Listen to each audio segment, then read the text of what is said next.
Whoa, whoa, whoa, whoa, whoa. This is one lot of a movie. We're gonna need to sit down and talk. Fantastic Beast and the Crimes of Grindelwald. Now, in this film, we see that Grindelwald has been imprisoned due to the events of the first film, and he is being transferred. In the midst of his transfer, he escapes and is out for hunting Credence, and he believes that Credence is his source for world domination. So that means Newt has to team up with Albus Dumbledore and his gang and hopes to find Credence before Grindelwald does. Now, I am a massive, massive fan of the Wizarding World of Harry Potter. If anyone knows me knows that this is my favorite film franchise. Anything in this world, I'm always going to be game of. In a sense, it's almost problematic. It's like I'm incapable of not loving anything in the Wizarding World just because of how much it meant to me growing up as a kid. Like, I'm always going to be there for anything in this franchise.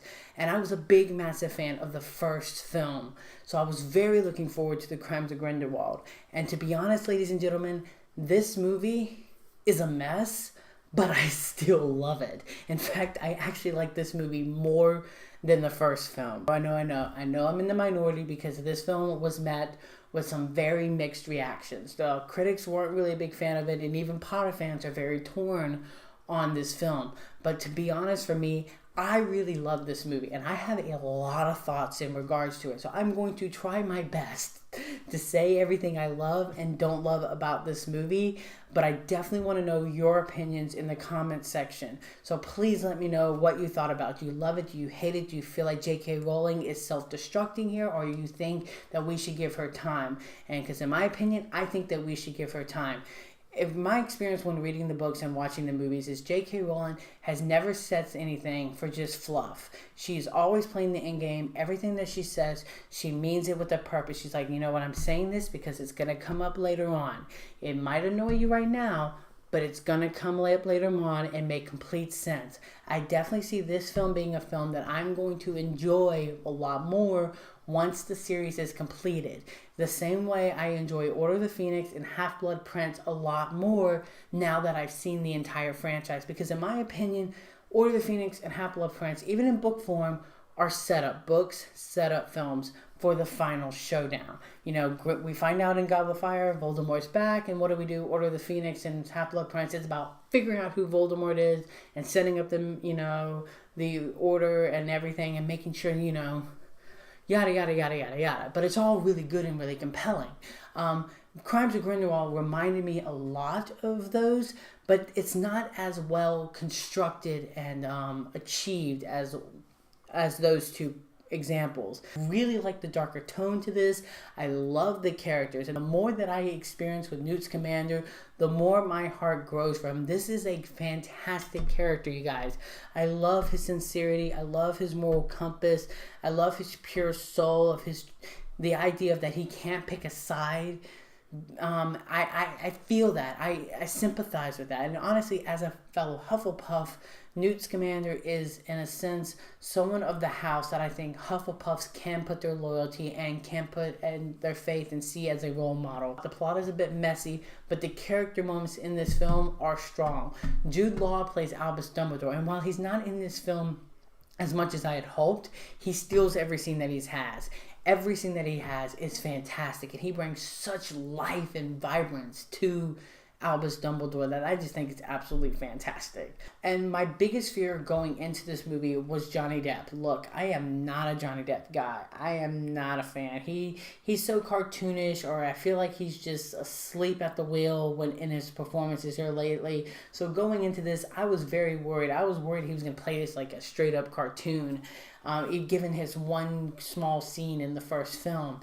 And to be honest, I was proven wrong. I actually really like Johnny Depp in this film, it kind of annoys me. He plays it much more subdued and reserved, and by doing that, he makes it more menacing. And when you actually get the reveal of what his game plan and why he's motivated to do what he wants to do, it's actually quite compelling, and how it morphs into our own world and our own history is really, really cool. And even though I can't join him, I can understand him and understand why he feels that way. one of the biggest issues with this film is because it's all set up, there's so many subplots, so many characters. Every character gets a subplot. Not every character needed a subplot, but every character gets one. And we're jumping around all back and forth by doing that, it very weakens the central narrative at play, and that's finding Credence. And so Credence, who's a character who should have got the most screen time, gets shafted the most. And which is sad because oh man, this movie is a lot. There is a lot of plot twists and turns in this thing, especially in the third act. And I won't spoil it, but there's some revelations about Leta Lestrange's character that I thought hit me like a truck. I actually really liked her backstory. All the stuff that came out with her, I thought was great. I thought Zoe Kravitz did a tremendous job with it. And it just blows my mind with so many theories about where the series is going. But I don't think no twist is going to come at you more than the one that happens right there at the end, right there at the finish line. They throw one right there at the last minute to you, and it's so big and so shocking. It's going to alter the entire course of not only the Fantastic Beasts franchise, but it will most certainly bleed over into the Harry Potter franchise. Now, a lot of people have been worried about that this is going to bring up inconsistencies. Look, there are inconsistencies in the Harry Potter films, there are inconsistencies in this, and definitely when you think about the two as a whole, I don't really care about that so much as long as it's not too glaring. In my opinion, I see this working. It was a shocking twist. I definitely gasped in the theater when it happened.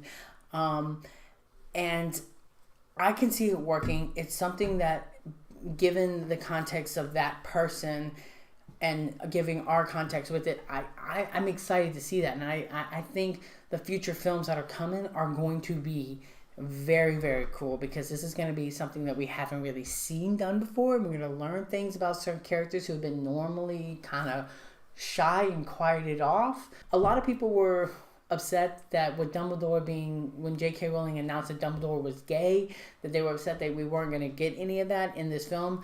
Fans, hang tight. It's coming. It's very allured in this film, almost very allured, and I think they're holding that for a big reveal later on. So if you were worried, hold out. I love this movie, and I love the visuals. This is by far, in my opinion, the best looking blockbuster of the year. It's insane where visual effects have come these days.